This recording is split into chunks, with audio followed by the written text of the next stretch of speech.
Students who become fluent in English are doing more than just studying. Let's find out what they are doing and get you on the road to English fluency.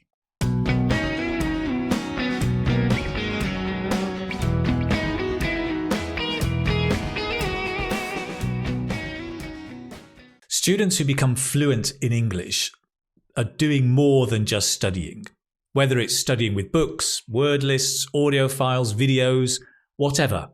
Yes, they're studying, but they know certain things and they're doing certain things in addition to studying. And these are very small things, small nuggets of knowledge, but once you know them, it's going to change the way you study and help you become a lot more fluent in English. My name is Keith. I'm from the YouTube channel English Speaking Success and the website The Keith Speaking Academy, helping you to develop your speaking skills in a fun and professional way so you can become a more confident speaker of English. In this video, I'm going to tell you 10 things that fluent speakers of English, and I mean students, not native speakers, things that they know and they do that mean they study in a different way. And once you know these things, it's really going to help you become more fluent as you study. Let's jump straight into it. Number 1, be intentional. I mean, when you're reading or listening to English, do you know why you're doing it? See, many students just turn on a video and they start watching. Oh, I'm listening to English. But why? Are they listening to learn certain vocabulary on a topic? In which case, probably subtitles would be a good idea. Are they listening just to repeat some words and improve their pronunciation? Are they focusing on listening for the general meaning? In which case, turn off your subtitles. Or are you just listening kind of as background music to get the melody and the sound of English, to relax? There's different reasons why you're listening or practicing any skill, and you need to know what your goal is. Why are you doing it? Be intentional. Don't just listen, know why. You know, when I was learning Mandarin, I listened to Mandarin Chinese for a month, more than a month, without understanding a word. I had my earphones and my cassette. All right, yeah, my cassette. It was last century, literally 1999. And I would just listen. I had no idea what they were saying, but I just got the sound and the melody. My goal was to get the sound and the melody of Chinese. And it revolutionized my listening skills and my pronunciation in the long term. It's the same with speaking, right? When you're speaking English, what's your goal? To practice fluency or practice accuracy? Because if you're practicing fluency, don't worry about mistakes. But if you're practicing accuracy, don't make mistakes. Get it right. But you can speak more slowly. So be intentional. It's really important when you're listening, speaking, or reading. Know what your goal is. Why are you doing it? I could probably I could probably make a whole video about that, just being intentional. Maybe I will do that in the future. This is point number 1. Be intentional. Number 2, processing language takes time. You can't just study a word and use it straight away. Some of my students on the Gold course, they come to me and say, Keith, I've just learned these new phrases. I'm trying to use them today in a conversation in the breakout rooms, and I can't use them properly.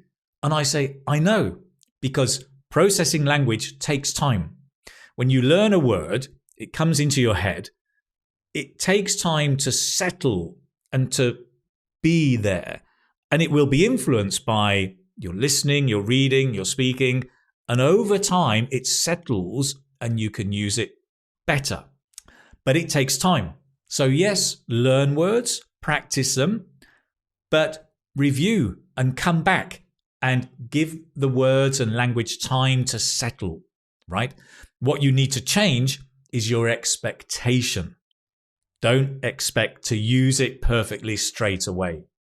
It's a bit like cooking. I don't know if you've ever made, my wife makes these baozi, these steamed dumplings. You get the flour and the water and the yeast and you make the dough, right? You have the dough, like your vocabulary.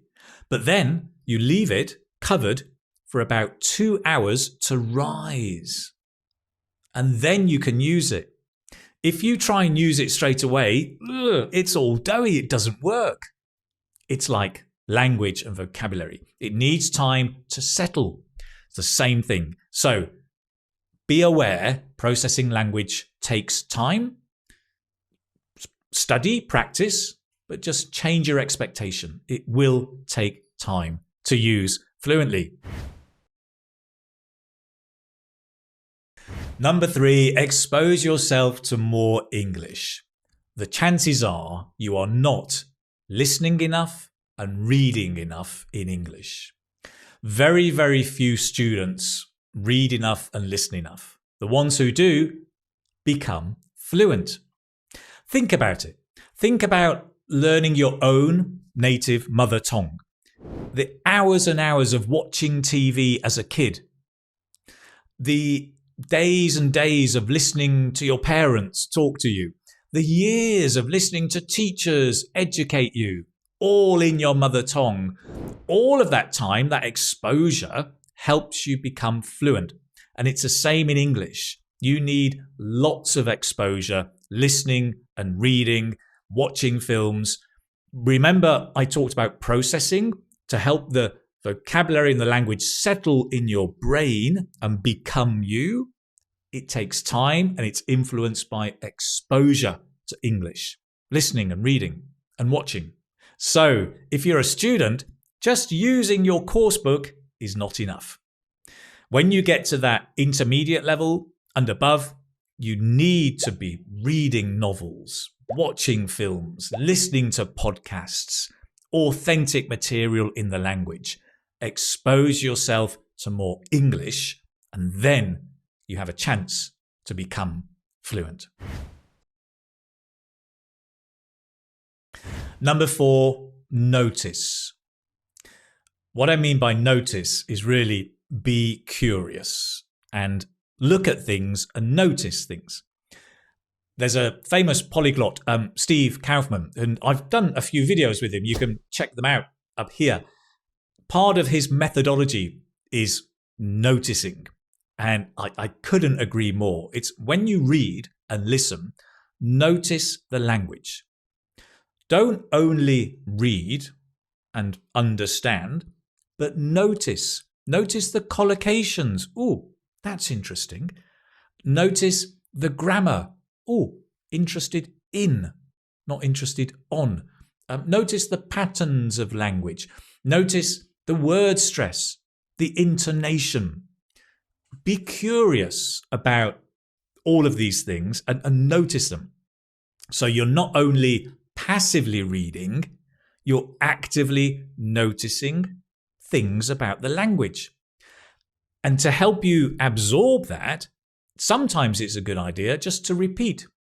If you read and go, oh, interested in English. Interested in. It is the preposition. Interested in. Interested in. I'm interested in English.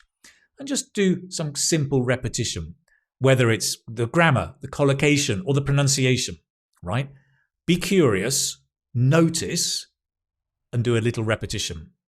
And this, wow, it's one of the most powerful ways you can improve your English. And I think that's why it's the cornerstone of Steve's methodology. Notice. Number 5, learning is messy, so accept it. Messy, I mean untidy, right? When we begin learning a language, you began learning English.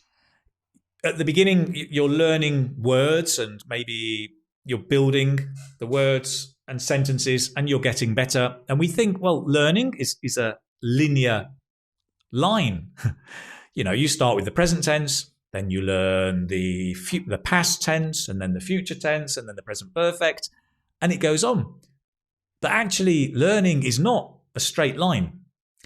Remember, processing takes time for the language to settle. And so actually what happens is some days you feel great and you learn lots of words and you can speak fluently. And then the next day you forget all the words and you just can't speak. It's messy. It's normal. Accept it. Actually, learning a language is more like the stock market. It goes up and down, up and down, up and down, up and down. But the trend is going up. That's the important thing. Once you know that, you can accept it. But just, learning is messy. Accept it. Make it fun. Of course, make sure your learning is fun. Because if you're enjoying your learning, you're going to be more motivated and your learning is deeper. We know that from research. So enjoy your learning. Becoming fluent, it's a marathon. And if you're not enjoying it, you're going to give up. At the moment, I'm learning French. Well, I'm relearning French. I'm brushing up on my French that I learned years ago. And I make it fun. I've joined a course. Every week we have these groups that we go in online and chat to each other. I take the topic of the week, for example, media. I go to ChatGPT and in French, I ask for a list of 10 essential words for that topic with some sentences. Then I take those and I put it into a voice software. There are some free ones. I use play.ht. And in a French voice, I get the audio of those sentences. Then I listen to those and I practice speaking them. Then I go into the class and use them. And it's great. It's so much fun. It's awesome. And on top of that, I'm looking for podcasts where I like the voice. I'm interested in the topic. Read things you're interested in. Watch things you're interested in. Just enjoy the learning because it is a marathon. And if you're not enjoying yourself, you're going to give up. So if you want to become fluent, make your learning fun. Number 7 is create a habit. This can be a reading habit, a study habit, a speaking habit, whatever it is. Create the habit by saying or choosing a time, a day, and a place where you're always going to do the activity. Maybe it's every Monday, Wednesday, and Friday, 8 o'clock in the morning, for an hour, I'm going to practice speaking. And you do that, and you do it again, and again. And once you've got the habit, it's going to carry on. Don't worry if sometimes you miss it. Be kind to yourself. It doesn't matter. Sometimes learning goes in cycles. You do really well, you have the habit for 3 months, and then you drop out for a month. It's fine. Pick up the habit again, start and carry on that cycle. So important. By the way, all of these, this is number 7, right? We've got 10 things you should know about becoming fluent. If you want the PDF of all of these with the explanation, you can download that through the link below. Just click on it and you can get it for free and help you on your journey to becoming fluent. Right now, let's go and have a look at number 8. Number 8, repetition. Again, this is something students don't do enough. A key part of language learning is repeating.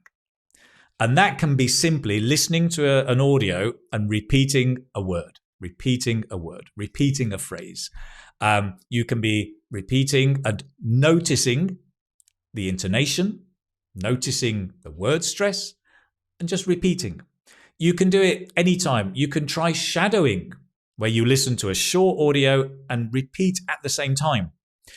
Even when you're just watching a film, you may hear something and go, oh, that's interesting, and just repeat it, right? Sometimes I'm watching French films and I'll be like, oh la vache, oh la vache, oh c'est génial, and just repeating the words. And it's such an important part of activating the language. So you've got the language that is settling in your brain, and you need to be activating and speaking it out, repeating and repeating. Such an important part of language learning. In fact, I based one of my courses just on repeating. The Fluent grammar course for IELTS speaking. It's all about repeating, noticing aspects of pronunciation and repeating. It's a key part of language learning. You're probably not doing enough. Go and do some more. Here's the next point. Number 9, create the right mindset. In language learning, as in sport, it's hugely important. I talked about learning a language. Becoming fluent is like a marathon.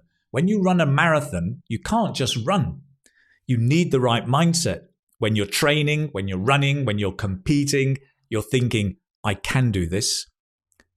I'm going to do this. There will be problems. That's okay.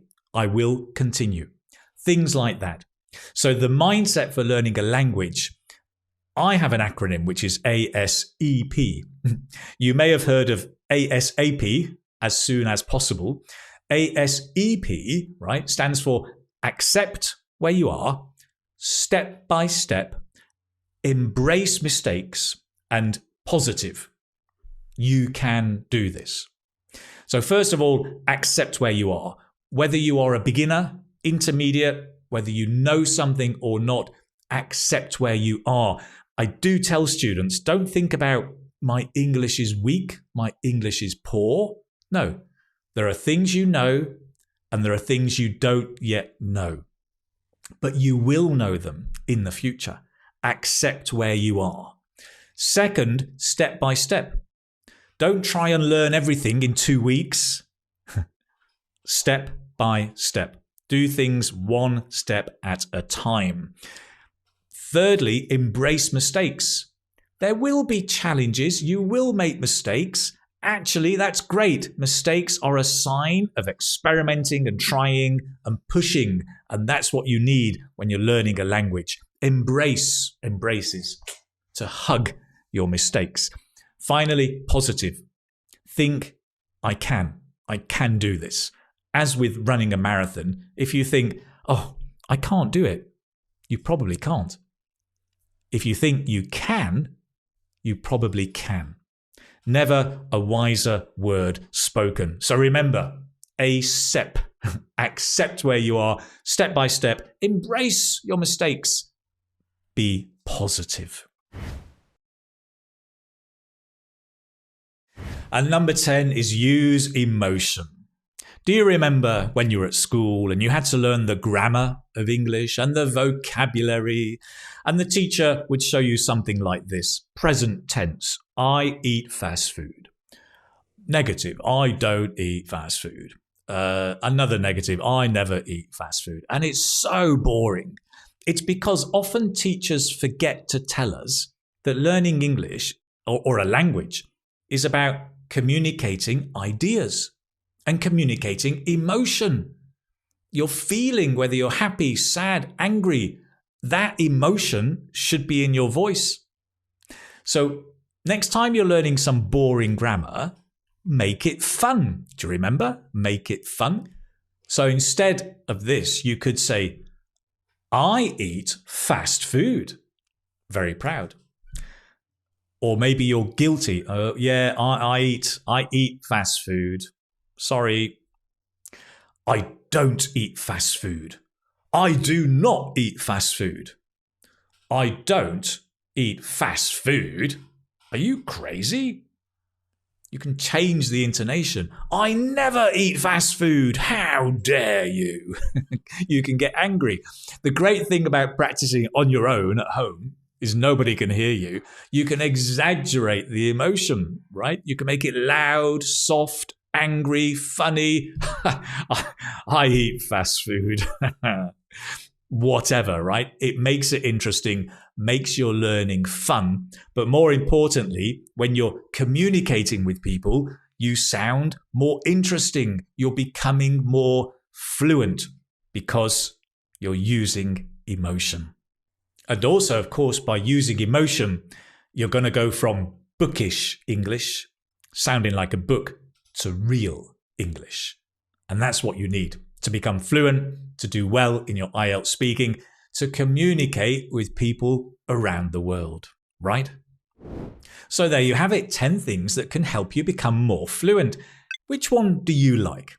Leave me a comment below to let me know. So now that you know the 10 things that students who become fluent speakers know, what are you going to do about it? I suggest you start putting it into practice. Choose one or two of these things, and tomorrow or today, start implementing it. In fact, download the PDF and just mark off one or two you want to practice and start doing. And over time, come back to the PDF and implement others. Start doing it, right?